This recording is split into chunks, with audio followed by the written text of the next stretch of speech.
All right, guys, so today with me I have Cheeto. Cheeto is an Australian bearded dragon. He is specifically a central Australian bearded dragon. There are actually 8 species of these guys that live in Australia. So Cheeto is just one of 8 different kinds of bearded dragon. Do you have something you want to ask real quick? Why is he named Cheeto? Well, so bearded dragons, like other lizards, including chameleons, these guys can change their color, and Cheeto is known on occasion to turn a nice bright orange like a Cheeto. Plus, as you can see from his tail, kind of looks like a Cheeto. Now, What happened to his tail? that's a very good question.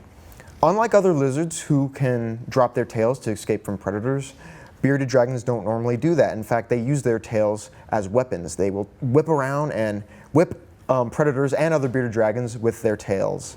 Unfortunately, Cheeto's tail was bitten off by another bearded dragon when he was a baby. They don't do well together in groups, unfortunately, in enclosed spaces, and his previous family didn't know that, and so he fought with another bearded dragon, and he lost that fight, and he lost his tail. Now, because of that, his tail will not grow back, but that's okay. It happened a very long time ago. It hasn't affected him in a long time, and he's not bitter about it. I mean, look at that face.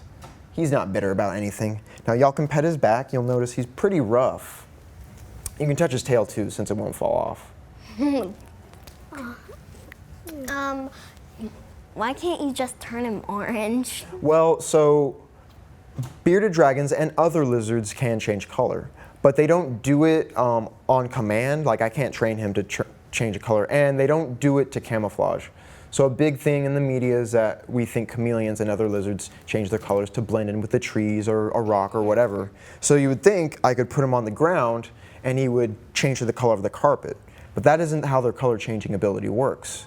You see, most lizards change colors to convey their mood, how they're feeling. Kind of like when you wear a mood ring, or like if you get angry, your face turns kind of red, right? Well, for bearded dragons and other lizards, they change colors to convey their mood.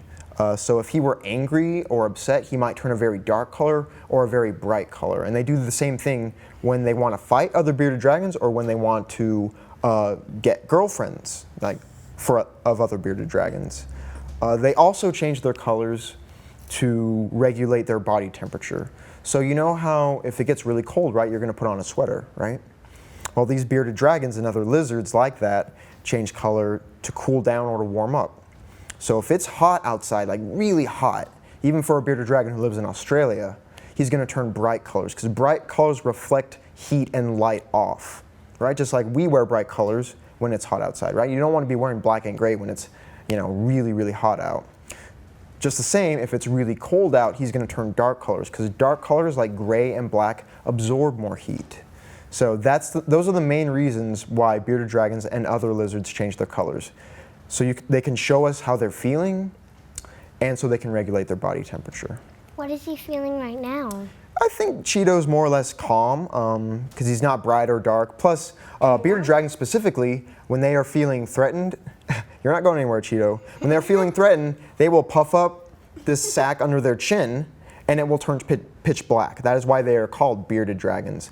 And as you can see, his chin is pretty normal colored. It's not really dark or light. But it's kind of moving a little. Yeah, so they have a little piece of cartilage under their chin that they can move up, and that's what causes it to puff up.